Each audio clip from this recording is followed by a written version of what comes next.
Mateo 7:22-23, marami ang magsasabi sa akin sa araw na yon, Panginoon, Panginoon, hindi ba nagsipanghula kami sa iyong pangalan? At sa pangalan mo'y na nagpalayas kami ng mga demonyo? At sa pangalan mo'y nagsigawa kami ng maraming gawang makapangyarihan? At kung maggagayoy, ipapahayag ko sa kanila, kailan may hindi ko kayo na nakilala.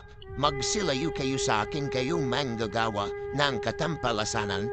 Sa makatuwid, hindi nababatay ang kaligtasan na mayroon kang magaling at matalinong mangangaral at nakakagawa pa ng mga himala at nagpapagaling ng mga may sakit at nagpapalayas ng mga masamang espiritu.